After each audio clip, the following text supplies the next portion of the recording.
ଏମିତି କିଛି ହବ ବୋଲି ମୁଁ କେବେ ବି ଭାବିନଥିଲି। ଆଉ କଣ ସବୁ ହେଲା ସେଇଟା ତ ଆପଣମାନେ ନିହାତି ଭାବରେ ଲାଷ୍ଟ ଯାଏ ଦେଖି ସାରିଲା ପରେ ହିଁ ଜାଣିପାରିବେ। ତ ଆଜି ଆମେ ଯୋଉ କେକ୍‌ଟା ବନଉଛୁ ନା ସେଇଟା ମୋତେ ବନେଇବାର ଥିଲା ଗୋଟେ ଏନଗେଜମେଣ୍ଟ ଥିମ୍ ପାଇଁକା, ତା ପୁଣି 3 ଟାୟାରରେ। ତ କଷ୍ଟମର ଆକ୍ଚୁଆଲି କହିଥିଲେ କି ତାଙ୍କୁ ଗୋଟେ ବ୍ଲୁ କଲରର କେକ୍ ଦରକାର, ଯୋଉଟାକି କଷ୍ଟମରଙ୍କ ଡ୍ରେସ୍ କୋଡ୍ ହିସାବରେ ଥିଲା। ଆଉ ତାଙ୍କର ଡ୍ରେସ୍ କୋଡ୍ ଥିଲା ପୁରାପୁରି ରୟାଲ ବ୍ଲୁ କଲର। ତ କଷ୍ଟମର ମୋତେ କହିଲେ ଯେତେବେଳେ, ମୁଁ ତାଙ୍କୁ କହିଲି ପୁରାପୁରି ସିଧା ମନା, କାହିଁକିନା ପୁରାପୁରି ରୟାଲ ବ୍ଲୁ କଲର କଲେ କେକ୍‌ଟା ପୁରାପୁରି ଖରାପ ହେଇଯିବ।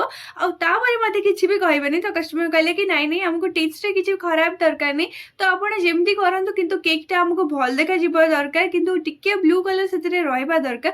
ତ ମୁଁ ଯେତିକି ଆବଶ୍ୟକ ସେତିକି ବ୍ଲୁ କଲର କରିଥିଲି। ଆଉ କଷ୍ଟମରକୁ ତ ବହୁତ ଜ୍ୟାଦା ଭଲ ଲାଗିଥିଲା। ବଟ୍ ମୋ ସହିତ ଏମିତି କିଛି ହବ ବୋଲି ମୁଁ ତ ଜମା ବି ଭାବିନଥିଲି। ତ ଆକ୍ଚୁଆଲି ଯୋଉଦିନ ଏଇ କଷ୍ଟମରକୁ କେକ୍‌ଟା ଦରକାର ଥିଲା ସେଦିନ ହଉଥିଲା ବହୁତ ଜୋରେ ବର୍ଷା।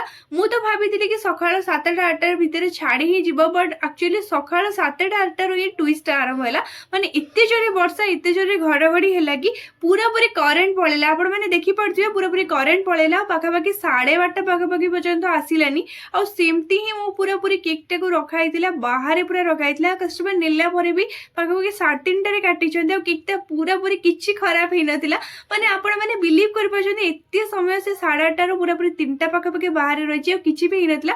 ସେଇଟା ତ ମୋ ପାଇଁ ବହୁତ ବଡ଼ କଥା। ତ ଆପଣମାନଙ୍କୁ ମୋ କେକ୍‌ଟା କେମିତି ଲାଗିଲା ସେଇଟା ମୋତେ ନିଶ୍ଚୟ ଭାବରେ ଜଣେଇବେ। ଆଉ ଯଦି ଭଲ ଲାଗେ ଗୋଟେ ବ୍ଲୁ ହାର୍ଟ ନିଶ୍ଚୟ କରିଦେବେ। ତ ରହୁଛି, ନମସ୍କାର, ଜୟ ଜଗନ୍ନାଥ, ବାଏ ବାଏ।